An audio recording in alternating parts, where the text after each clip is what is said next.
लहर फहराए, मन के चलाए तन चले, जाते सर्वस जाए। ये बीजक की साखी।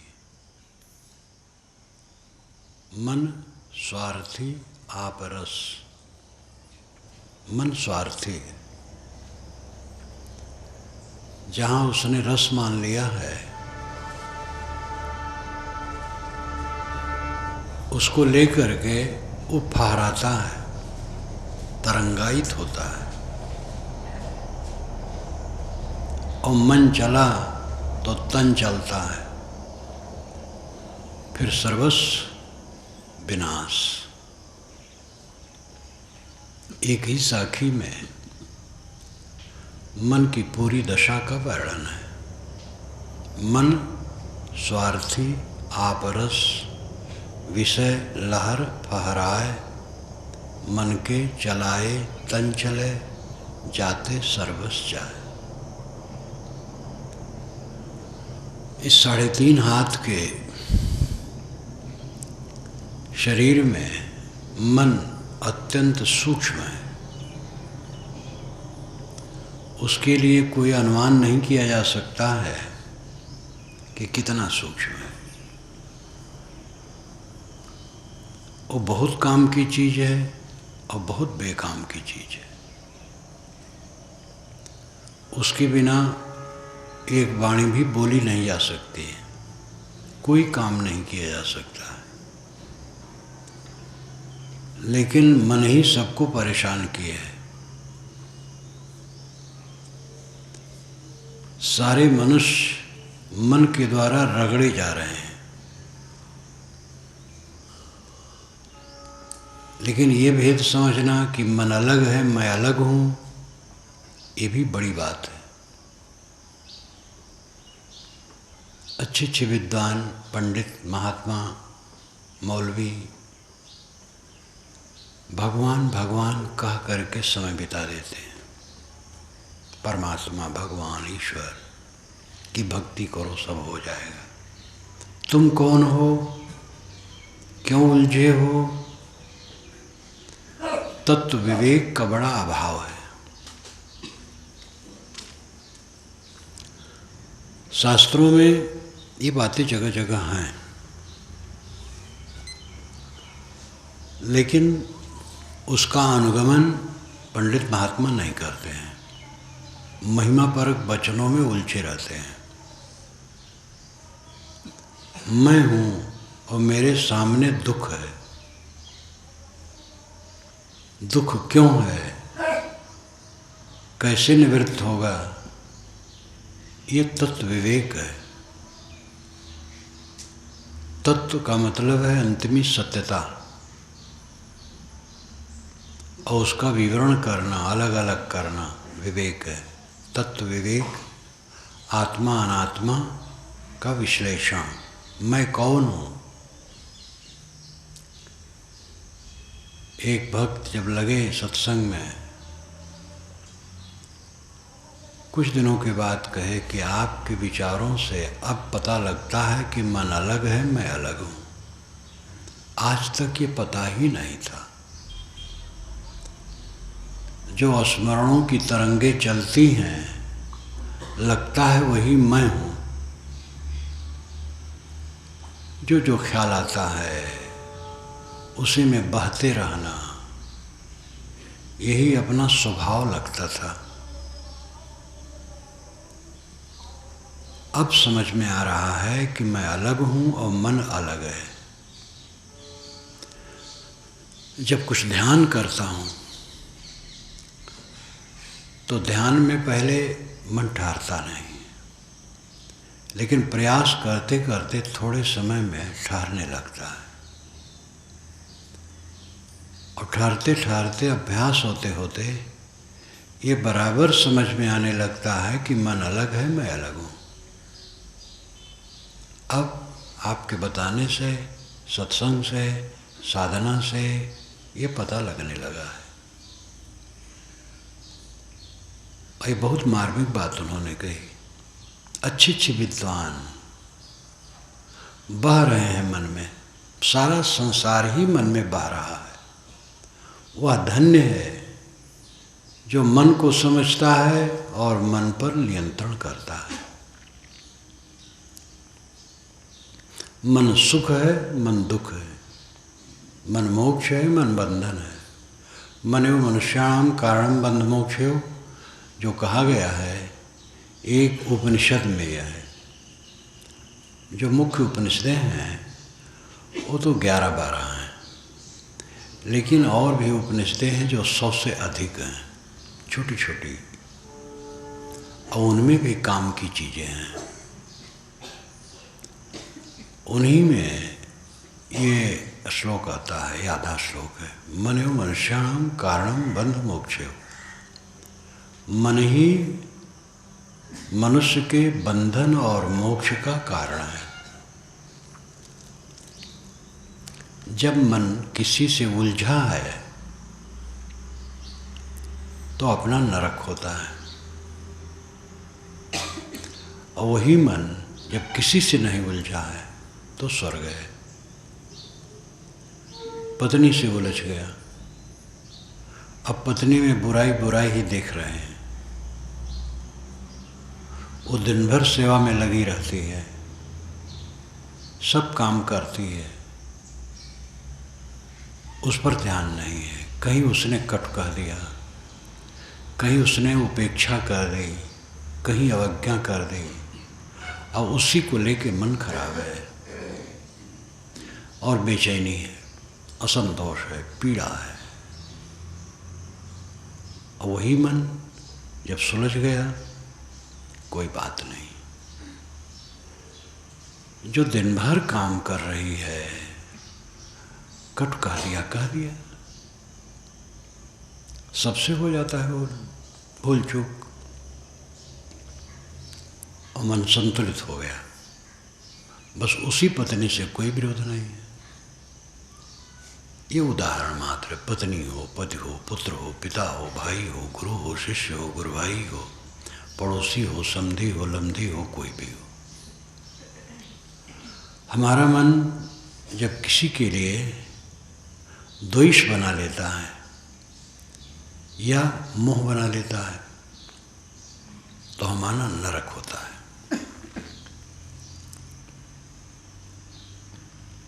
और किसी से वो विरोध नहीं करता है, किसी में मोह नहीं बनाता है, किसी में बैर नहीं बनाता है, तो हमारे जीवन में स्वर्ग होता है। वैर का कारण मोह है। मोह न हो तो वैर नहीं होता है। द्वेष का कारण राग है। हमें अपने माने हुए नाम रूप में राग है। हमारा नाम, हमारा रूप, रूप ये देह है, और हमारा स्वार्थ जो जो हमने मान लिया है, उनमें राग होने से तब फिर जिसको हम समझते हैं कि इस हमारे उद्देश्य में खलल करने वाले अमुक हैं, तब उनसे हम द्वेष करते हैं। और जो हमारे मन में कहीं राग नहीं होता है, तब द्वेष की कोई गुंजाइश नहीं होती। मेरा नाम बदनाम हो, खूब बदनाम हो, कोई परवाह नहीं। हम करते क्या हैं इस पर ध्यान होना चाहिए। हम सही हैं, बदनाम होना कोई अड़चन नहीं। और हम गंदे हैं और हमारी आरती उतारी जा रही है और सद्गुरु कहा जा रहा है, तो क्या मतलब है? कितने ऐसे गंदे सद्गुरु कहलाने वाले हैं जिनकी आरती बड़े जोर से उतारी जा रही है, बड़ी महिमा, और एड़ी से चोटी तक सड़े हैं। ये बाहरी चमक दमक में क्या धरा है? किसी के पास बहुत पैसा है तो सौभाग्यशाली है? बिल्कुल गलत है। सौभाग्यशाली वह है जिसका मन निर्मल है। दुनिया का सारा धन कूड़ा कबाड़ है। शरीर एक कूड़ा है, इस कूड़ा कबाड़ के लिए कुछ कूड़े कबाड़ की जरूरत पड़ती है, बस इतना ही समझना चाहिए, और कुछ है नहीं। आदमी सोच नहीं पाता है, चमक दमक में भूल जाता है। ये चमक दमक ही हमें रुलाती है। वेद के ऋषि ने कहा, हिरण्मयेन पात्रेण सत्यस्यापिहितं मुखम तत्त्वं पूषन्न पाविरण सत्य धर्माय दृष्टे। शुक्ल यजुर्वेद में आता है 40वें अध्याय में। हिरण्मयेन पात्रेण सत्यस्यापिहितं मुखम, हिरण्मय पात्र से, सोने जैसे चमकते हुए बर्तन से, सत्यस्य अपहितम मुखम, सत्य का मुख अपहित ढका हुआ है। दुनिया की मिथ्या चमक दमक से सत्य का मुख ढका हुआ है। तत् त्वं पूषन् अपाविरणो, अय पूषण, तत् उसे, तुम तू, अपाविरण हटा दे। पूषण का अर्थ, रूढ़ अर्थ सूर्य है। सूर्य सबका पूषण है, पोषण करता है। सूर्य करोड़ों किलोमीटर दूर है, लेकिन अपनी किरणों से पृथ्वी के जल को सोख कर ऊपर ले जाता है और वहाँ से समय से वर्षा करता है। वेदों में आकाश को समुद्र कहा गया है। जो धरती का समुद्र है छोटा है, आकाश का समुद्र बड़ा है। जब वर्षा होती है कहाँ से आती है? आकाश से। तो सूरज अपनी किरणों से ऊपर खींचता है पानी को और फिर पृथ्वी पर वर्षा करके पृथ्वी का गर्भाधान करता है। मह्य कहा गया है, मह्य, सूर्य को मह्य, मही में गर्भाधान करने वाला। जब सूरज पानी बरसाता है तब पृथ्वी का गर्भाधान होता है। तमाम बीज अंकुरित होते हैं, धातु और जितने खनिज पदार्थ हैं वो सब पुष्ट होते हैं। तो सूरज को मही कहा गया है, मही में गर्भाधान करने वाला, और पूषण कहा गया है, पोषक। पूरे संसार का पोषक है सूर्य। लेकिन ये आधिदैविक अर्थ है। आधिदैविक, आधिभौतिक, आध्यात्मिक, तीन अर्थ वेद के मंत्रों में चलते हैं जगह जगह। कहीं तो सीधा है। आध्यात्मिक अर्थ है पूषण, आत्मा, ये सब का पोषक है। आत्मा सारे ज्ञान विज्ञान का उद्भावक है, संग्राहक है, वितरक है। देह से जीवात्मा निकल जाए, देह बेकार है। ये जीवात्मा ही सारे ज्ञान विज्ञान का निधान है। भावुकता में लोग कहते हैं ईश्वर ज्ञान का भंडार है, जीव तुच्छ है, और ये बिल्कुल बुद्धि को लकवा है ऐसा कहना। कोई ईश्वर कहीं बैठ करके किताब लिखा है, कि प्रवचन किया है, कि ज्ञान विज्ञान की बातें शोध करके फैलाया है। जितनी किताबें धरती की हैं सब मनुष्य की रचनाएं हैं। सारे प्रवचन मनुष्य के हैं, सारे ज्ञान विज्ञान मनुष्य की देन है। और इसको इतना भूल जाना कि मनुष्य तो तुच्छ है, तो श्रेष्ठ कौन है? ये भ्रम है कि मनुष्य तुच्छ है। मनुष्य महान है। ज्ञान विज्ञान का केंद्र मनुष्य है। मनुष्य के अलावा कोई भी ज्ञान विज्ञान का केंद्र नहीं है। धरती में तेल का स्रोत है, जल का स्रोत है, खनिज पदार्थ बहुत हैं, धातु कितने हैं, कोयला है, पत्थर है, सब कुछ धरती से निकलता है। सबकी उत्पत्ति धरती, सब जीवन प्रतिपाल, ये साहब की आदिशा की।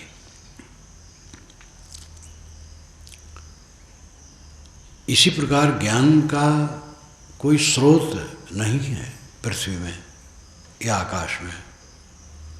ज्ञान विज्ञान का मूल मनुष्य है।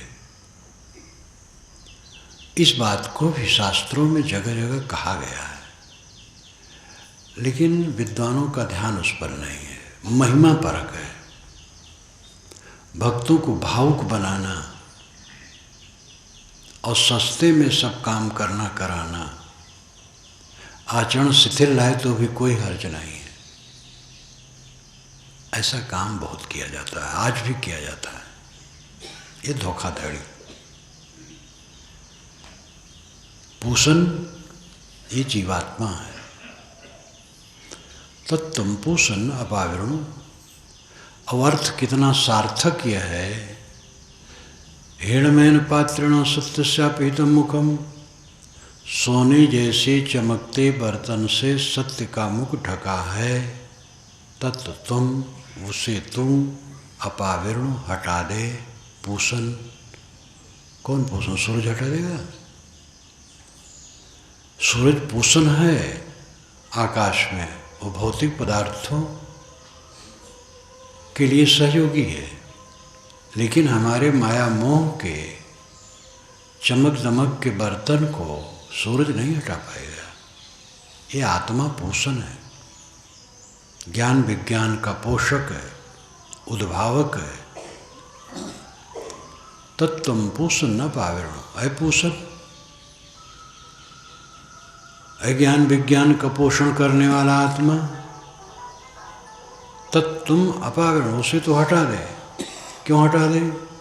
सत्य धर्माय दृष्टे, सत्य और धर्म को देखने के लिए, सत्य और धर्म के दर्शन के लिए, सत्य धर्म को प्राप्त करने के लिए।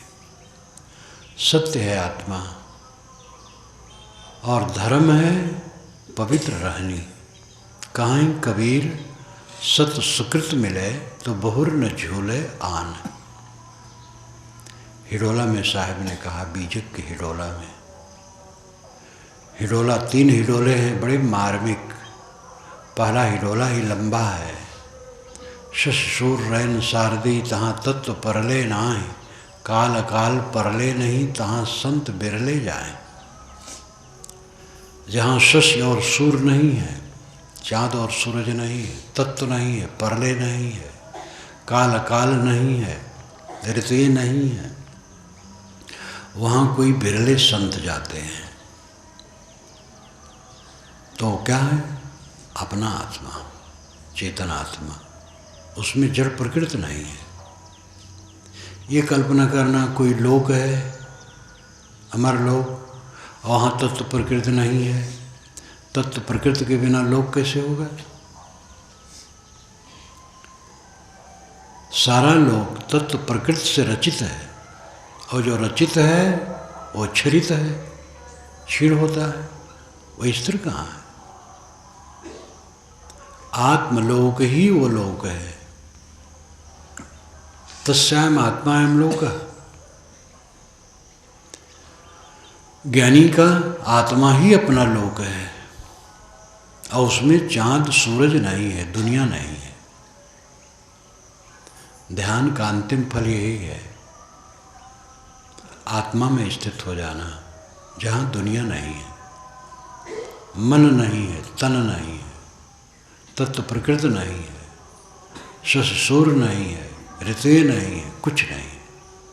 सारे दृश्यों का अंत, अपना पद, अपनी स्थिति, अपना अमरलोक, सतलोक, आत्मलोक है। ध्यान का असली अर्थ है चित्तवात शांत हो जाना। साधक को यह ध्यान रखना चाहिए कि हमारा चित्त शांत हो। दृश्य और दृष्टा दो हैं, दृष्टा देखने वाला और दृश्य दिखाई दे वह। तो खास दृश्य चित्त है। चित्त को मन को एक बात है। दृष्टा आप स्वयं है, जीव चेतन आत्मा, ये दृष्टा है। और दृश्य चित्त है। चित्त शांत हो जाए तो सारा दृश्य शांत है। ये पेड़ पहाड़, पृथ्वी, गांव, नगर, प्राणी, ये सब जो दृश्य है ये चित्त के द्वारा दिखाई देते हैं।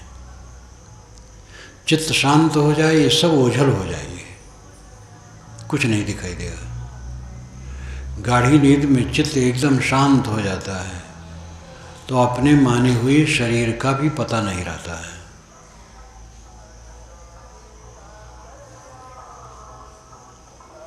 देह और संसार आत्मा में नहीं, चित्त द्वारा ये सब प्रतीत होते हैं। ध्यान का मुख्य विषय यही है कि चित्त अपने वश में हो।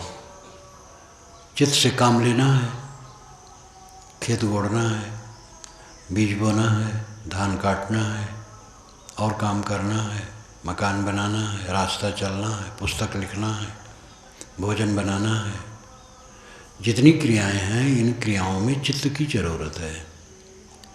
चित्त के बिना ये काम नहीं होगा। चित्त से, मन से हम ख्याल करते हैं, उन वस्तुओं की याद करते हैं, उनका संग्रह करते हैं, संपादन करते हैं, तब काम होता है। लेकिन जिसका चित्त शुद्धा हुआ है, शुद्ध है, सब काम साफ सुथरा करता है, रागत द्वेष रहित करता है। राग द्वेष से चित्त का रहित हो जाना ये जीवन की परम स्थिति है। सोई पंडित सोई पारखी, सोई संत सुजान, सोई सूर सचेत सो, सोई सुभट प्रवान, सोई ज्ञानी सोई गुणी, सोई दाता ध्यान, तुलसी जाके चित भई राग द्वेष की हानि। ये वैराग संदीपनी नाम की पतली सी पुस्तक है गोस्वामी जी की। कितने विद्वान तो आलोचना किए हैं कि उनकी पुस्तक नहीं है, क्योंकि जिन्होंने मानस में कहा है पूजी विप्रशील गुणहीना, शुद्र न गुणगन ज्ञान प्रवीणा, वो कैसे लिखेगा कि तुलसी भगत सपच भलो भजे रहने दिन राम। ये वैराग संदीपनी में आता है। लेकिन ऐसे विद्वान लोग ठीक नहीं सोचते हैं। गोस्वामी जी संत महात्मा भी थे और स्मृतियों का संस्कार भी था, जाति पाति, इसलिए दोनों उन्होंने जगह जगह कहा है। जाति पाति कुल धर्म बढ़ाई, धन बल परिजन गुण चतुराई, भक्तिहीन नर सोहई कैसे, बिन जल बारित देखी जैसे। तो मानस में भी है, तो मानस भी उनका फिर नहीं मानना चाहिए। मानस भी उन्हीं की रचना है और वैराग संदीपनी भी गोस्वामी जी की रचना है। उसके आखिर में आता है, आखिर पक्ष में, वही पंडित है, वही पारखी है, वही सूर है, वही सचेत है, वही दाता है, ध्यानी है, ज्ञानी है, गुणी है, जिसके चित्त में राग द्वेष की हानि हो गई। पारखी कबीर साहब ने पारख सिद्धांत चलाया। पारख शब्द कहाँ निर्णय के लिए, और काशी में गोस्वामी जी रहते थे। रामायण पूरा संपादन वहीं किए हैं। जो उनके ज़माने का मंदिर है छोटा सा, वहाँ मैं गया हूँ। 80 घाट पर ही है, बिल्कुल घाट पर है। तो कई बार वह कबीर चौरा भी गए होंगे, पारखी संतों का संपर्क भी हुआ होगा। कबीर साहब के बाद गोस्वामी जी होते हैं। तो सोई पंडित सोई पारखी, कहे भाई ठीक है, पंडित ठीक है, पारखी ठीक है, ज्ञानी ठीक है, गुणी ठीक है, ध्याता ठीक, ध्यानी ठीक है, सब ठीक है, लेकिन वही वो सब है जिसके चित्त से राग द्वेष समाप्त हो गया है। तुलसी जाके चित भई राग द्वेष की हानि। जिसके चित्त में कहीं मोह नहीं है, कहीं बैर नहीं है, सब में समता है, वो ज्ञानी है, गुणी है, पारखी है, ज्ञानी पंडित है, दाता है, ध्यानी है, सब कुछ है। बहुत बढ़िया वचन है। वैराग त्रिवेणी में ये सब का संग्रह है और तुलसी पंचामृत में भी है।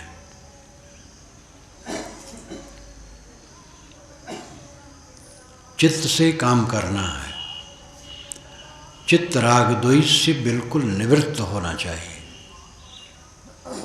हमें पीड़ा कहाँ है? राग द्वेष में। भोजन नहीं मिलता है तो पीड़ा है, ऐसी बात नहीं, भोजन सबको मिलता है। कपड़े नहीं मिलते हैं, ऐसी भी बात नहीं, कपड़े भी मिलते हैं। सोने की जगह नहीं मिलती है, ऐसी भी बात नहीं, पृथ्वी माता बड़ी लंबी चौड़ी है, सोने की जगह मिलती है।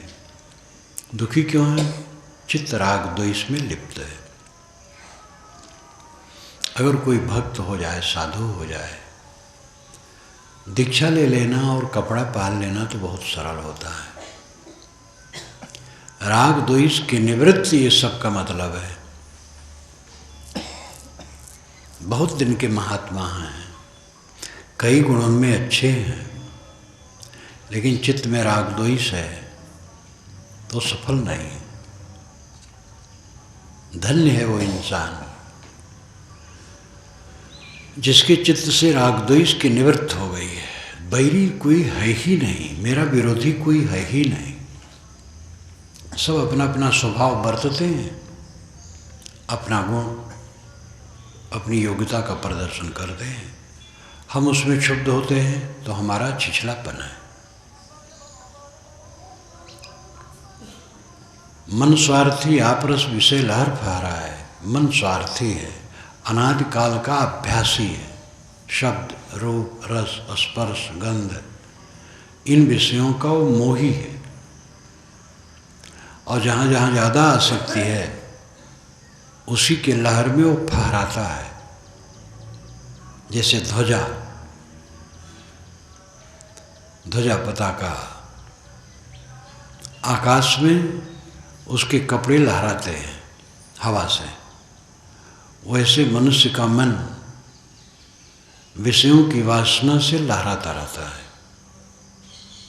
और लहराते लहराते ज़्यादा लहराया तो तन गया। मन के चलाए तन चले, जाते सर्वस जाए। मन गया तन गया, वह सब डूब गया। धन खोया तो कुछ नहीं खोया, स्वास्थ्य खोया तो कुछ खोया, लेकिन चरित्र खोया तो सर्वस्व विनाश हुआ। इसलिए अपने चरित्र को संभालो।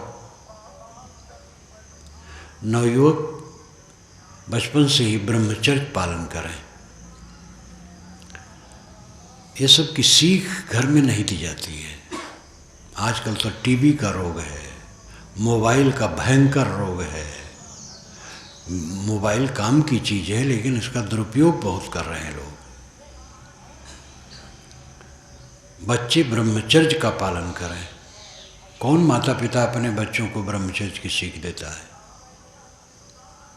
और माता पिता स्वयं ब्रह्मचारी रहे। जब उनके बच्चे हो गए तो अब विषयी पामर बने बैठे हैं, उसी नरक में पड़े हैं रात दिन।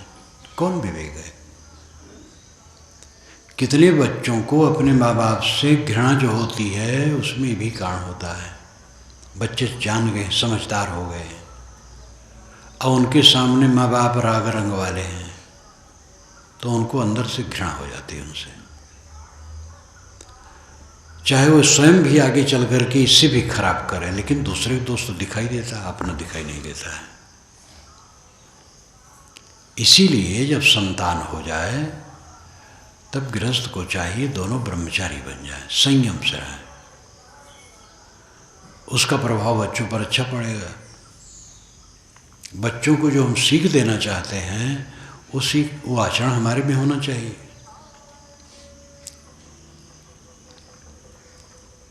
बच्चे ब्रह्मचर्य पालन करें, पढ़ें लिखें, पढ़ाई में पूरा ब्रह्मचर्य का पालन करें, फिसलें नहीं इधर उधर। लड़के और लड़की दोनों जब मुझसे मिलते हैं तो मैं पहली ये बात कहता हूँ, अब तो खुल के कहने लगा हूँ।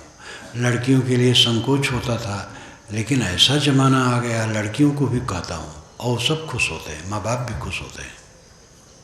लड़के लड़की पढ़ते हैं, सहशिक्षा ही है, प्राइमरी स्कूल से लेकर के विश्वविद्यालय तक।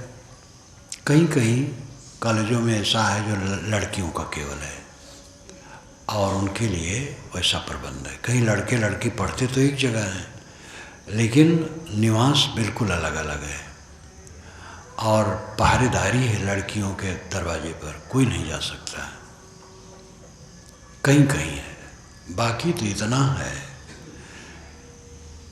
इसी छत्तीसगढ़ में एक युवक ने मुझसे कहा, जो इंजीनियरिंग पास कर लिया है, कि साहब बिलासपुर में हम पढ़े और कोई नहीं पूछता है। किसी युवक के कमरे में युवती कब जाती है, युवती युवक के कमरे में कब जाती है, और युवक युवती के कमरे में कब जाता है, कितना समय रहता है, क्या करता, कोई नहीं पूछता। ना मास्टर कुछ कहते ना कोई कहता है, और अत्यंत गड़बड़ी फैल गई है।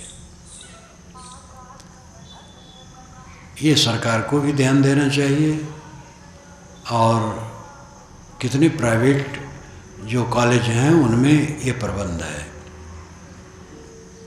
इलाहाबाद में भी नैनी में ईसाइयों का है इंजीनियरिंग कॉलेज, बहुत प्रसिद्ध, बड़ा कड़ा प्रतिबंध है।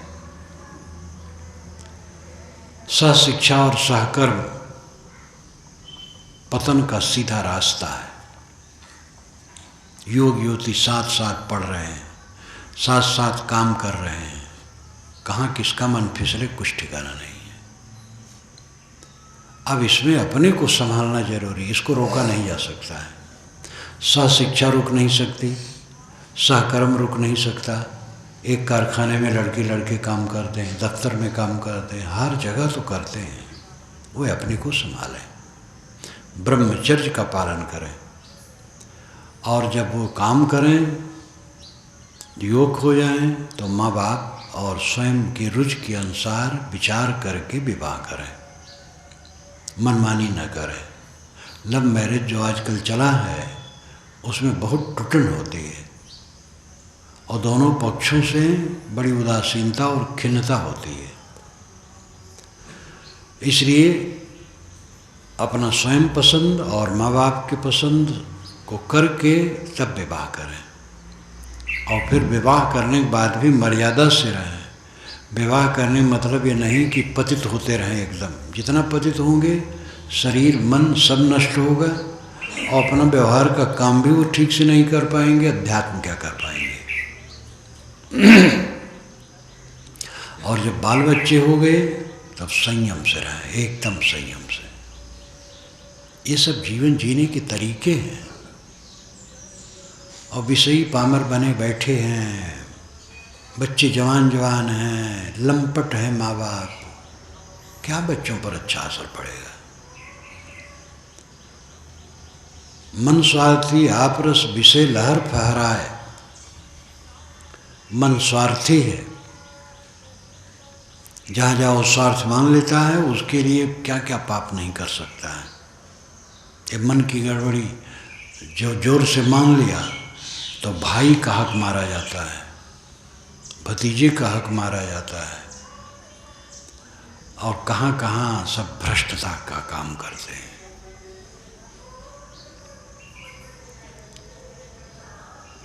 तन गया मन गया, सर्वस्व नष्ट हुआ। तन मन को संभाल के रखो। बहुत संवेदनशील जीवन है, और जीवन को हम खिलवाड़ समझते हैं। जो पाए खा लिए, जो पाए पी लिए, जैसा बोल दिए, जैसे काम कर रहे हैं, जैसी संगत को संगत है उसमें बह रहे हैं। क्या जीवन है। खाने में पीने में सावधानी, क्या खाना चाहिए, क्या पीना चाहिए, ये अकल रखना चाहिए। कब खाना चाहिए, कितना खाना चाहिए, ये समझ होनी चाहिए। ये मन और तन हमारे कल्याण के साधन हैं। इनको हम संभाल के रखें, संयम में रखें, अंतर्मुख हों, अंतर संतुष्ट हों, इसके लिए बिल्कुल उसका उल्टा। जितना बन सके मन को बहाओ, तन को बहाओ।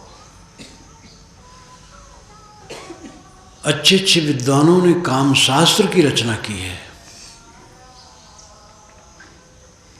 और काम शास्त्र विद्यालय में भी पढ़ाने की योजना चलती है।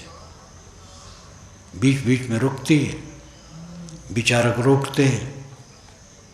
विदेशों में पढ़ाया जाता है, कई देशों में, यहाँ भी होता है लागू की जाए तो। कई ऐसे तो हैं समाजशास्त्री जो विवाह को अपराध मानते हैं। विवाह अपराध है। विवाह क्या, आदमी स्वच्छंद रहे जानवर की तरह। लेकिन ये सब महापापपूर्ण है।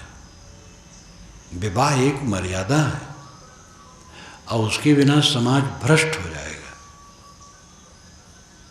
विवाह में संयमित इंसान हो जाता है, पर स्त्री से परहेज, पर पुरुष से परहेज। जैसे साधु को नारी मात्र से दूर रहना चाहिए और साधिकाओं को पुरुष मात्र से दूर रहना चाहिए, वैसे गृहस्थों को पर स्त्री से और पर पुरुष से दूर रहना चाहिए।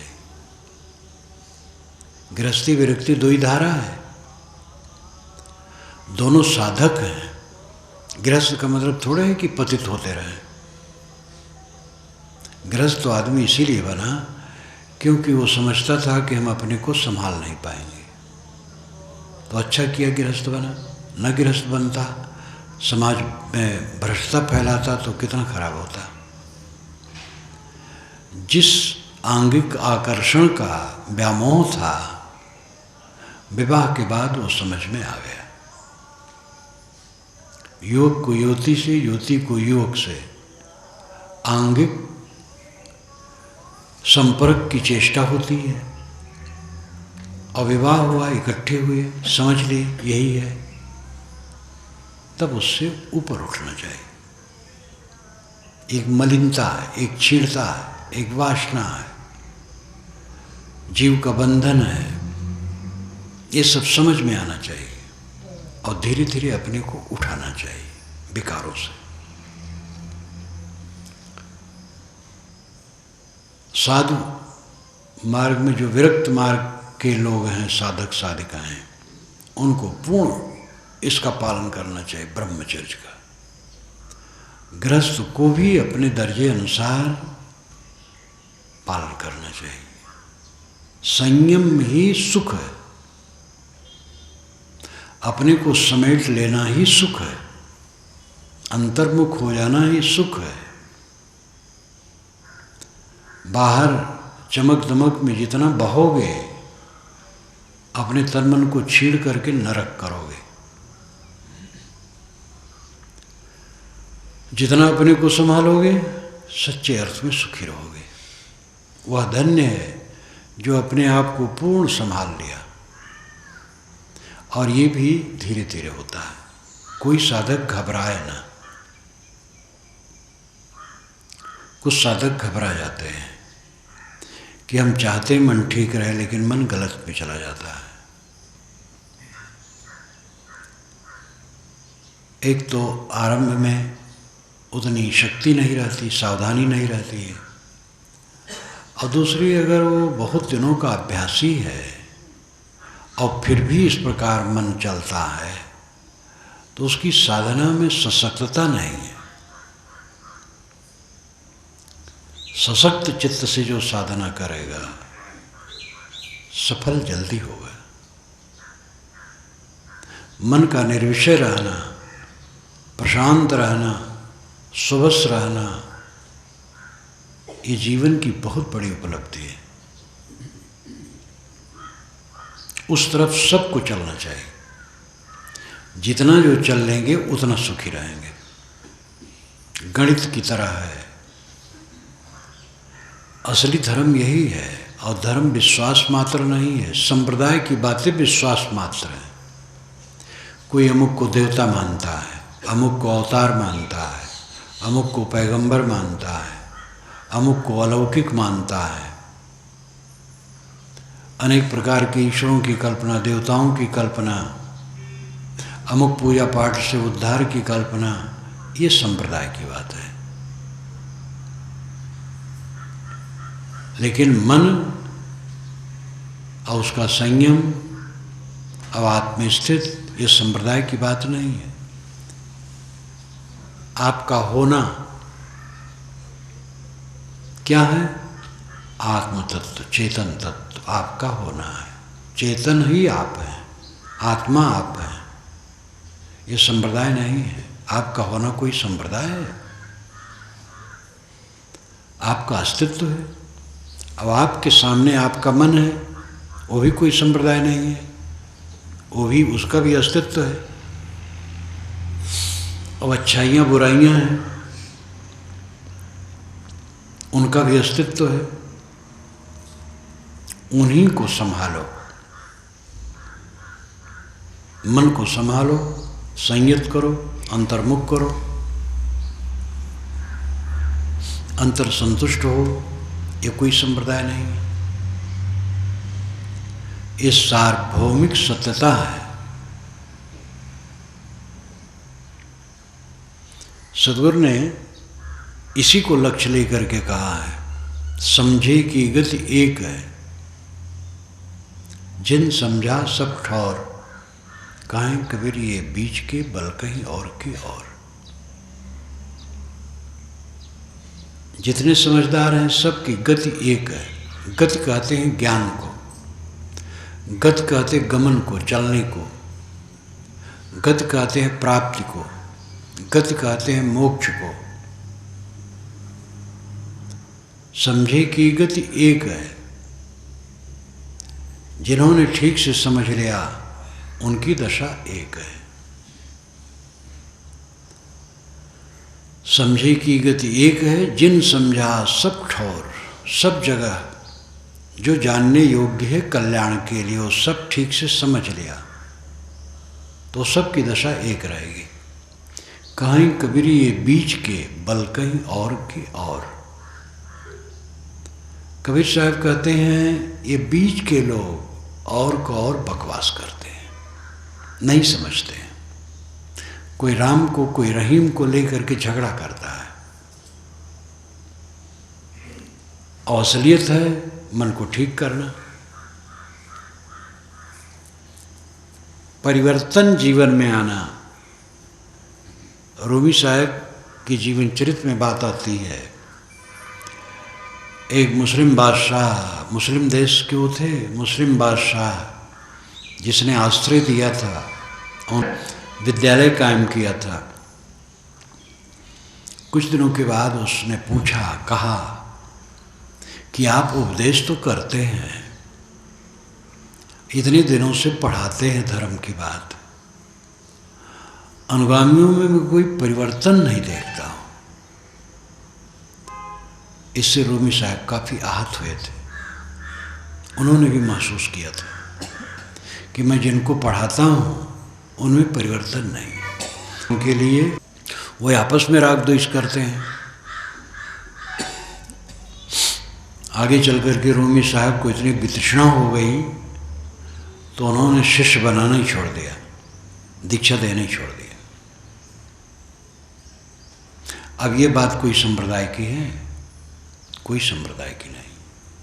कबीरपंथी साधु हैं आपस में लड़ते हैं, वैष्णव साधु आपस में लड़ते हैं, वेदांती साधु आपस में लड़ते हैं। ये कौन संप्रदाय है? कोई संप्रदाय नहीं। ये तो विकार है। इसलिए जो सत्यता है वो सांप्रदायिक नहीं है।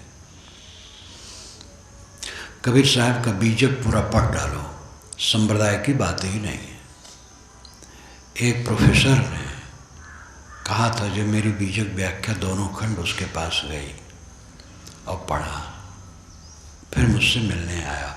वो हिंदी विभागाध्यक्ष था कॉलेज में। कहा साहब बीजक में तो कुछ स्थापना किया ही नहीं गया है, जो है वो कहा गया है। यद्यपि वे सगुणवादी ज़्यादा थे, मूर्ति पूजक थे और अपने को मानते थे कि मैं सगुणवादी हूँ, लेकिन वो गदगद होकर के कहे, बीजक व्याख्या दोनों खंड जब जितना भी पढ़ पाए हों, विद्वान लोग थोड़ा भी पढ़ के समझ जाता है रंग ढंग, मुझे विश्वास है कि वो पूरा पढ़ नहीं पाए होंगे, तो भी वो जितना देखे उससे उसके आधार पर उन्होंने कहा कि बीजक में तो कुछ स्थापना ही नहीं किया गया है, जो है सो कहा गया है। ये उनकी आवाज़ है, यही वास्तविकता है। कबीर न अपने को अवतार मानते न दूसरे को अवतार मानते हैं, न उनका रूढ़ ईश्वर है न और कुछ मान्यता है। सारे जंजाल का खंडन और आत्मबोध, आत्मशोध, सीधी सीधी बात।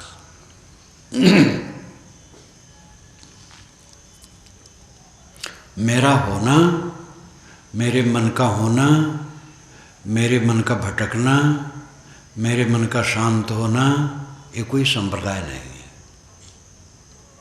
हकीकत है, सत्यता है। सभी साधक साधिकाएं अपने मन को देखें। यहाँ जो इकट्ठे हुए हैं ये इसी खास बात के लिए है, विचारों को पा करके और अभ्यास करके अपने मन पर अपना मन केंद्रित करो। मन द्वारा मन को मिटाओ, मन द्वारा मन को शुद्ध करो। अशुद्ध मन को शुद्ध मन से मिटाओ, उसी मन से उसी मन को ठीक करना है।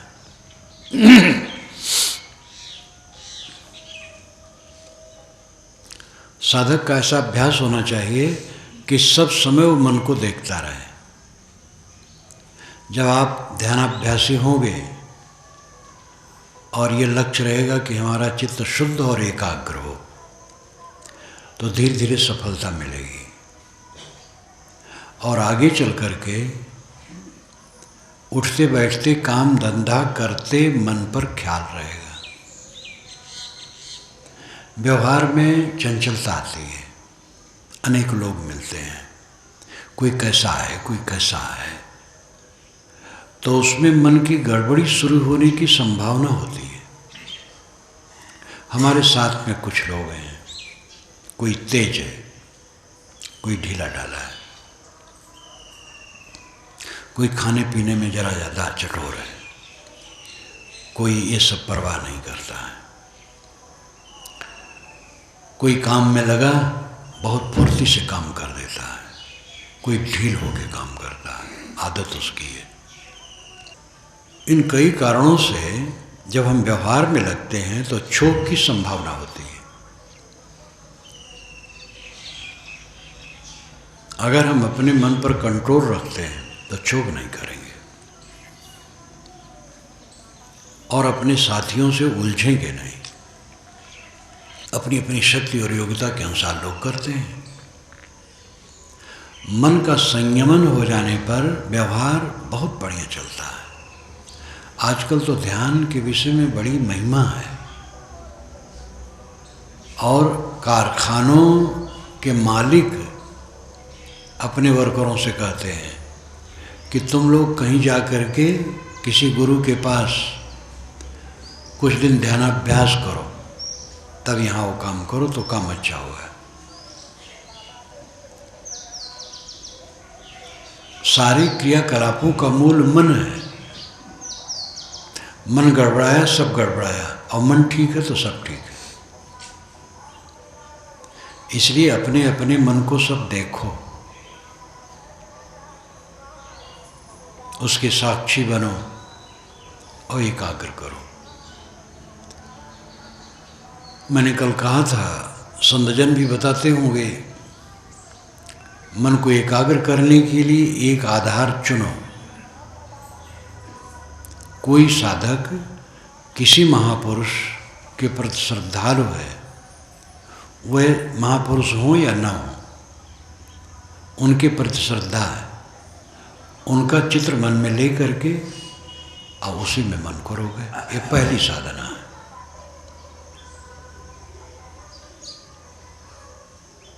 बंद आंखों में अंधकार प्रकाश, मिलित अंधकार प्रकाश, जो भी दिखाई दे, अपने तरफ से कल्पना कुछ न करो। बंद आंखों में जो दिखाई दे उसी में मन को एकाग्र करो और कुछ न सोचो। ये दृष्टि योग है। सांस अपने आप आती जाती है, सांस पर मन रहो और कुछ न सोचो। सांस का ख्याल करो, सांस आ रही है जा रही है, आ रही है जा रही है। इसी खूंटे पर मन को बांधो। ये सब एकाग्र करने के साधन हैं। अंतिम में साक्षी भाव है। कोई कल्पना न करो, किसी चित्र को न लो, मन को देखो। मन क्या करता है, क्या सोचता है, और उसको निरस्त करो। लक्ष्य ये रखो कि मन कुछ न सोचे, मन कोई ख्याल न लाए। ख्याल आ जाते हैं, छोड़ दो, छोड़ते जाओ, छोड़ते जाओ, छोड़ते जाओ।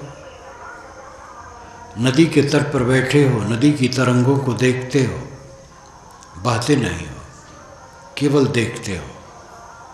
तैसे मन में बहो ना, मन को देखते रहो कि क्या करता है, और मन को शांत करते रहो। ये साक्षी भाव है। सब मैं इसलिए कह देता हूँ कि इसमें अनेक पात्र हैं। इसमें पुराने साधक भी हैं जो दृष्टि योग, स्वर योग इत्यादि नहीं करेंगे, साक्षी भाव में रहेंगे, और नए भी हैं। तो जो जिनके अनुकूल हो उस लक्ष्य को लेकर के मन को ठहराओ।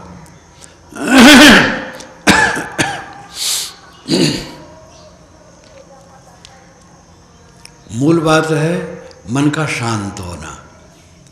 धीरे धीरे मन पकड़ में आए, ये समझ में आए कि मन अलग है और मैं अलग हूँ। जो सोचने का प्रवाह चलता है, ख्यालात चलते हैं, वो धारा अलग है और मैं अलग हूँ। ये फांक तब समझ में आएगी जब ये अभ्यास करोगे। हर इंसान तो हरदम मन में बहता है, मैं अलग हूँ, मन अलग है, उसको ख्याल ही नहीं है। सोचना ही समझता है यही जीवन है। जो जो ख्याल आए उसमें बहते रहना, यही जीवन आदमी मानता है। ज्ञान से, आत्मज्ञान से और ध्यानाभ्यास से धीरे धीरे मन मचता है, मन के विकार नष्ट होते हैं। काम, क्रोध, लोभ, मोह, राग, द्वेष, ये मन के विकार हैं और ये ही नरक है। ये लक्ष्य में रखो और इनको मारो, विकारों को शांत करो और प्रशांत हो करके मन को देखो। कोई साधक घबराए ना। नए साधकों की भी समस्या होती है कि वह बैठते हैं तो बैठने में दर्द होता है क्योंकि अभ्यास नहीं है। तो उसमें घबराए ना, वो करते करते अभ्यास हो जाएगा। जब मैं पहले व्यायाम करना शुरू किया तो दर्द जंघे में बहुत हो रहा था। तो बताने वाले ने बताया कि तुम घबराओ ना, इसको मिटाने के लिए व्यायाम बंद करोगे जब, तो कुछ दिन में दर्द मिट जाएगा, और जब व्यायाम शुरू करोगे तो फिर दर्द होगा। इसलिए इसी दर्द में करते रहो। और करता रहा, फिर दर्द मिट गया, फिर व्यायाम से कोई दर्द नहीं। बहुत दिन हो गए व्यायाम करते करते, कोई दर्द नहीं। और जब पहले किया था तो जब चलता था तो कोई मेड़ पड़ जाए तो मेड़ नागना मुश्किल हो जाता था, जंघे में दर्द। लेकिन अभ्यास हो गया, अब कुछ दर्द नहीं। उसी समय से थोड़े दिन के बाद कुछ दर्द नहीं। ऐसे जो पलथी मार करके ज़्यादा देर तक नहीं बैठे हैं तो उनको दर्द होगा, लेकिन घबराएं ना, उसके भी साक्षी हो जाएं और उदास उससे रहें, और धीरे धीरे अभ्यास हो जाएगा, फिर कोई कष्ट नहीं होगा। जो कठिनाई आए उन कठिनाइयों को सह करके काम करो, फिर कठिनाई अपने आप खत्म हो जाएगी। कुल मिलाकर के मन को शुद्ध करना है, शांत करना है।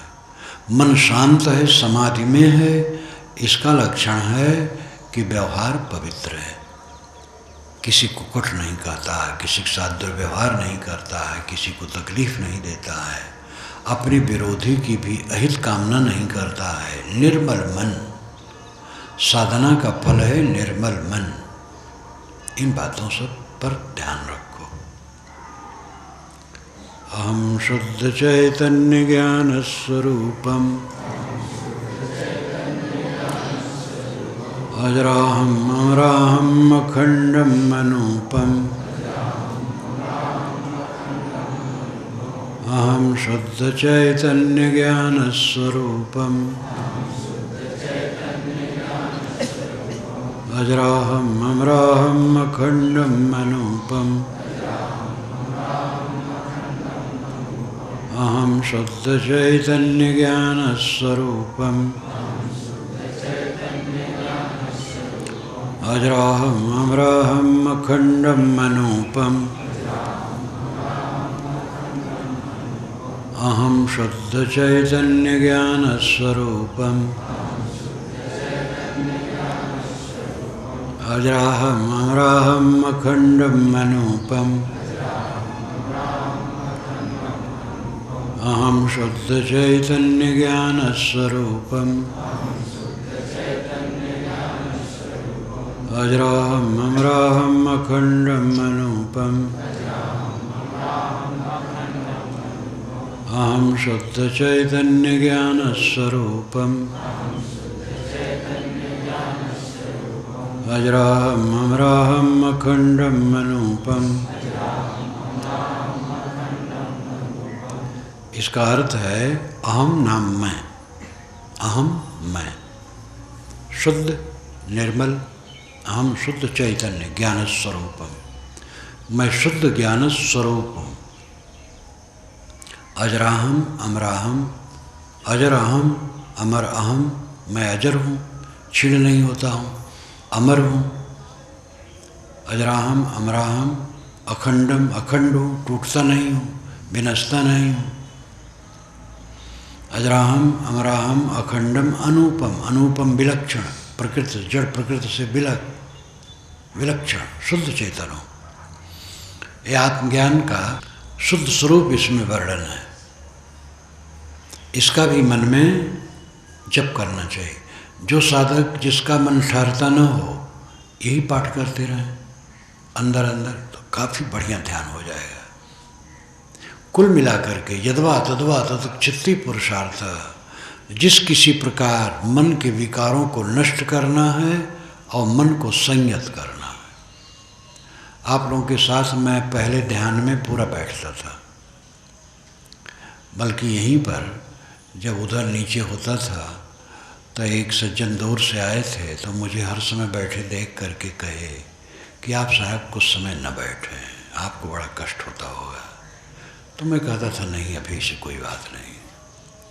धीरे धीरे समय बढ़ा, अब आप लोगों के साथ ज़्यादा नहीं बैठ पाता हूँ। बैठूँ अगर 1 घंटा ध्यान भी, तो आगे 1 घंटा प्रवचन करना कठिन हो जाएगा। शरीर में कोई रोग नहीं है, कहीं दर्द नहीं है, अभी तक ये ठीक है, लेकिन अवस्था का प्रभाव है।